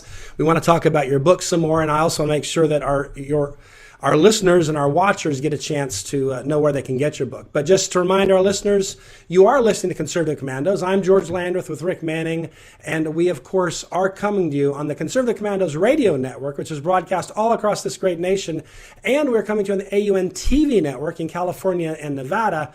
And if you're not in any place near a tower or you're overseas somewhere, we are carried all around the entire world on Al Gore's amazing internet. TalkStream Live, iHeartRadio, American TuneIn, American Political Radio TuneIn, AM/FM 24/7. You name it, we truly are everywhere. Don't go away. We'll be right back with Eric. Have you been leasing a property for your business or renting storage space? Are you tired of paying rent year after year? Call the experts at General Steel to own a building at up to 30% off now. I'd been renting a building and paying someone else's mortgage, but General Steel showed me how I could own a space tailored to the needs of my business and for less than renting. Call General Steel now at the number on your screen for our current building specials and to price your metal building system today. My building's the dream I've had since finishing my house 14 years ago. I've been using it for a garage, workshop, and storage area for my tools and equipment, and I can't believe how great it turned out. The economy is improving and the price of steel is expected to rise. Stop waiting. It could cost you thousands. Call General Steel now to see how you can own for less than you thought. Stop waiting to start your business or expand your operation. Call General Steel now. Call 877-484-7002. Everybody wants cheap airfare, but where do you find it? You call Low Cost Airlines. Their prices are direct from the airlines, and they're so low you can't find these fares published anywhere. They specialize in cheap flights, discount hotel rooms, cheap car rental rates, and great package deals anywhere around the world. Wherever you want to go, they can help you get there cheaply and with a best price guarantee. If you want the lowest prices on your airline tickets or other travel services, call now. That's right, call. That's the only way to get these rates. Experts are standing by 24/7 to get you the cheapest airfare and hotel rates available. So don't wait. Call right now for the lowest travel prices anywhere and for great last-minute travel deals too. Call 888-431-0562. That's 888-431-0562. 888-431-0562. 888-431-0562. Friend, do you remember when it felt good to withdraw your cash from the bank to expand a business, go on vacation, or buy a new car? Well, today, withdrawing your own cash has become a very risky business, according to The Secret War, a shocking new research report. I just read it. And folks, I was amazed to learn why banks are now required to spy on us for the government and then report any suspicious or unusual behavior. I suggest you get The Secret War free. Just call the number on the screen, no charge, from the folks at Swiss America, and get this. Did you know simply spending cash today may be enough to have you branded as a potential criminal? That's right.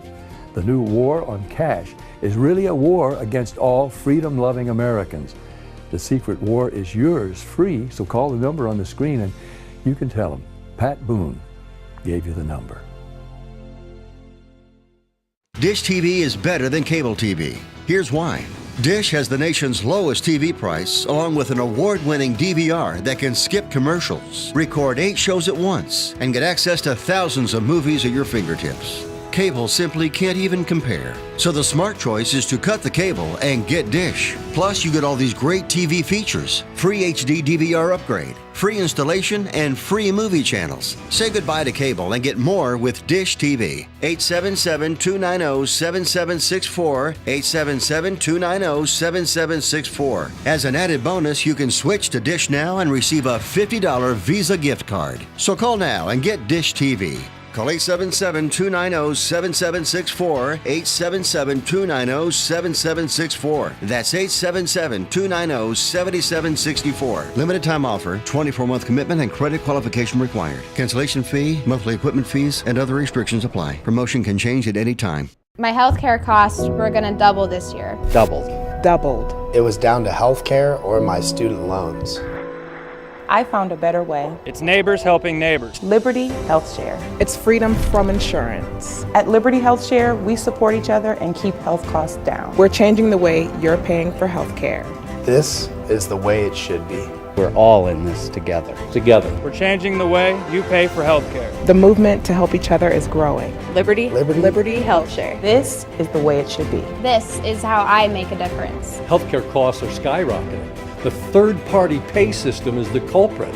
It's taking money out of our pockets. Liberty Health Share has solved that issue by being self-pay patients sharing our medical bills. Liberty Health Share is a grassroots movement all across America where people are abandoning the insurance model and instead are meeting each other's costs in community with one another. The AM/FM 24/7 Roku channel broadcasts all of our shows on demand. To ensure reliability, we store and stream our content on the same servers as Netflix and Amazon. Our Roku channel is free to use, and anyone owning one of the more than 10 million Roku devices can watch our channel at no cost whatsoever. If you have a television show or are thinking about producing a show, you can be a part of AM/FM 24/7's Roku channel. Watch our great shows on your Roku device. It's free and more reliable than cable TV. Are you stuck with a timeshare? Did you attend the presentation and were seduced and enticed into buying that great vacation and investment? Now you're in the terrible position of trying to figure out a way to get out of that mess. You're not alone. For over 15 years, BuyYourTimeshare.com has been helping people like yourself get out of timeshare ownership. The fact is there is no resale market. Unscrupulous telemarketers call you and say they have buyers waiting, and the next thing that happens is you give them hundreds of dollars for an ad, and you'll never hear from them again. Another fact is that an identical timeshare to yours is being offered on eBay for $1, and no one is buying it.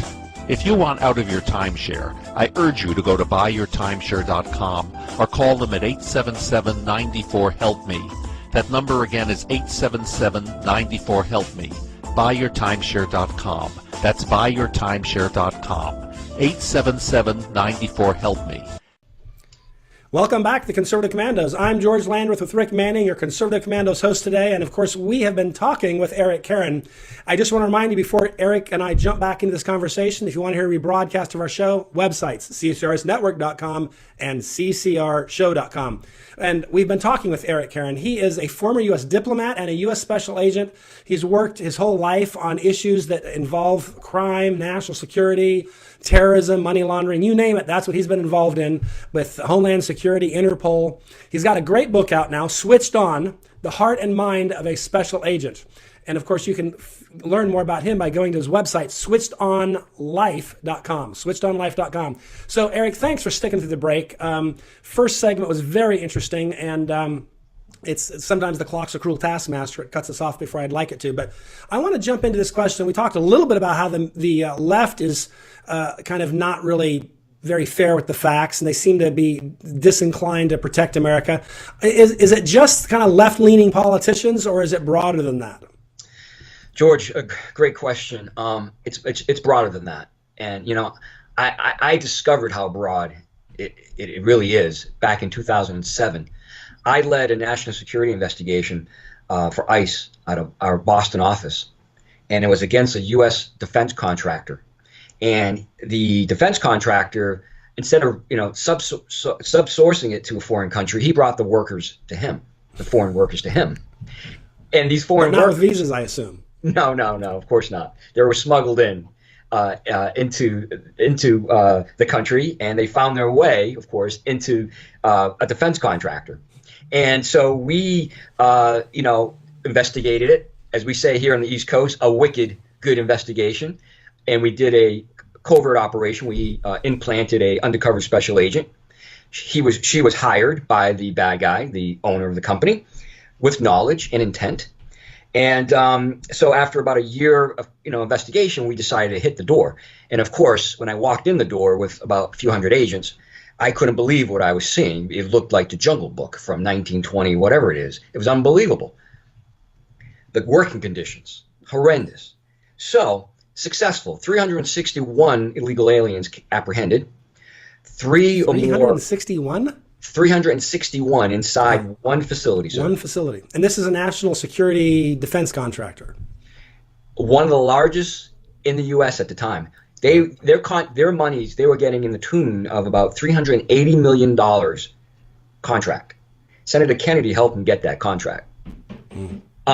So we effected the arrest, criminal arrests, administrative arrests, and very successful until the Massachusetts Immigration Refugee Coalition decided to ramp up their media campaign. And in this document that I have in front of me, and it's on my Switched On Life website, from the Carnegie Corporation, their game plan is right here. So the Massachusetts Immigration Advocacy Group decided to collude with Senator Kennedy, Kerry, the Governor Deval Patrick at the time, as well as New York Times, the Washington Post, the Boston Globe, and decided to spread lies. And the lies were, we were ripping babies from mothers' breasts, and the babies were being sent to the hospital, dehydrated. And we were portrayed as, Nazi soldiers.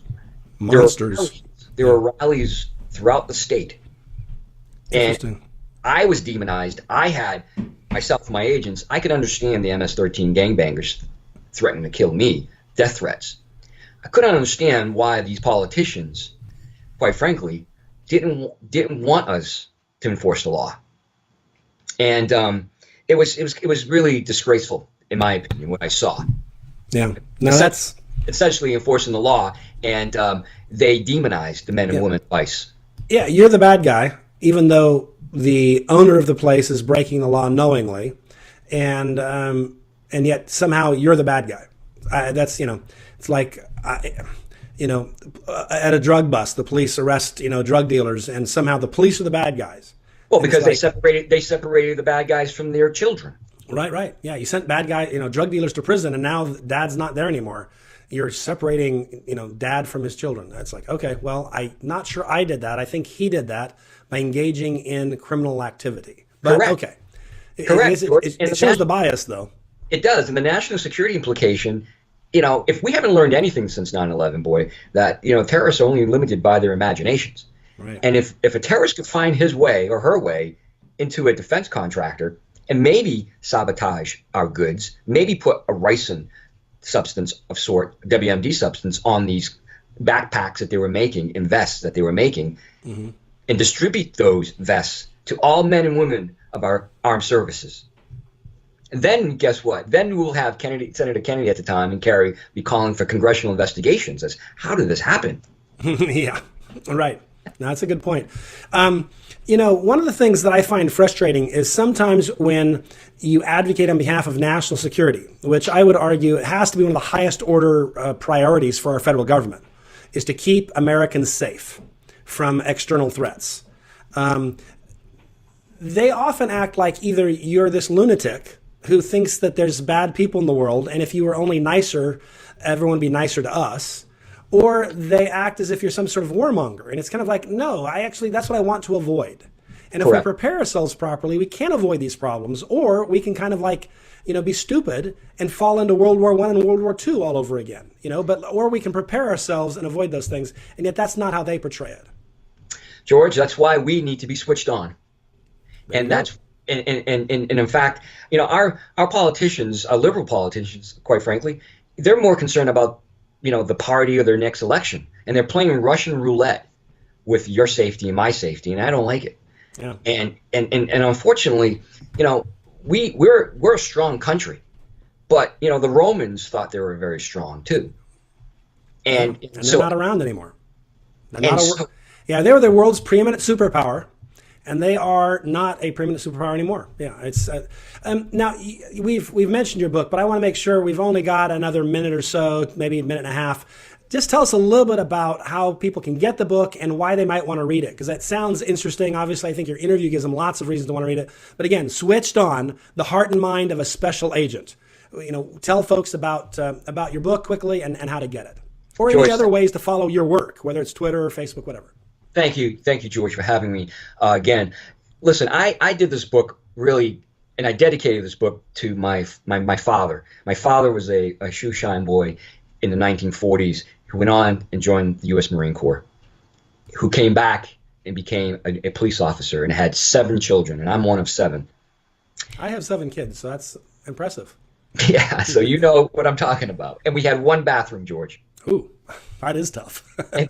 and so, I dedicate the book to him and my twin brother, who had passed early, and all men and women of law enforcement, because I know the pain that they go through every day. I've been there. I've done it. George, the more officers, unfortunately, commit suicide each year because of the stress of the job than do get killed in the quote-unquote line of duty. 160 officers, local, state, and federal, and retirees committed suicide last year. Yeah, I did not know that. And we need to do a better job, respecting our men and women and giving them the support they need. And so it's part memoir, part self-help, and I sprinkle in my war stories, and everything from investigating the CIA for obstruction of justice in the 90s, dealing with the Hughes Loral investigation involving tech transfer, to arresting the dean of Moscow State University for arms trafficking. Wow. And a few other stories in the middle there. So I think it's a great read because when you're switched on, George, you can see where you're going, even in darkness. Excellent. Well, it sounds like a great read, and I think you've given our listeners and our watchers enough of a taste that you've probably whetted their appetite. At least I hope so. So switchedonlife.com is your website, and I hope folks will take a visit there. Our time is up, however, so I want to say thank you, Eric, so much for your time. And I want to tell our listeners, you're listening to Conservative Commandos. I'm George Landry, and we, of course, are coming to you on the Conservative Commandos Radio Network, which is broadcast all across this great nation, and on the AUN TV network, and if that's not good enough, on Al Gore's amazing internet. Don't go away. We'll be right back. Everybody wants cheap airfare, but where do you find it? You call Low Cost Airlines. Their prices are direct from the airlines, and they're so low you can't find these fares published anywhere. They specialize in cheap flights, discount hotel rooms, cheap car rental rates, and great package deals anywhere around the world. Wherever you want to go, they can help you get there cheaply and with a best price guarantee. If you want the lowest prices on your airline tickets or other travel services, call now. That's right, call. That's the only way to get these rates. Experts are standing by 24/7 to get you the cheapest airfare and hotel rates available. So don't wait. Call right now for the lowest travel prices anywhere and for great last-minute travel deals too. Call 888-431-0562. That's 888-431-0562. 888-431-0562. 888-431-0562. My healthcare costs were going to double this year. Doubled. It was down to healthcare or my student loans. I found a better way. It's neighbors helping neighbors. Liberty Health Share. It's freedom from insurance. At Liberty Health Share, we support each other and keep health costs down. We're changing the way you're paying for health care. This is the way it should be. We're all in this together. We're changing the way you pay for health care. The movement to help each other is growing. Liberty Health Share. This is the way it should be. This is how I make a difference. Healthcare costs are skyrocketing. The third-party pay system is the culprit. It's taking money out of our pockets. Liberty Health Share has solved that issue by being self-pay patients sharing our medical bills. Liberty Health Share is a grassroots movement all across America. where people are abandoning the insurance model and instead are meeting each other's costs in community with one another. About wraps it up for today. I always enjoy spending this time with you, but for right now, we are out of time. We got to run. We got to go. Take care. God bless. We'll see you tomorrow on TV and on radio.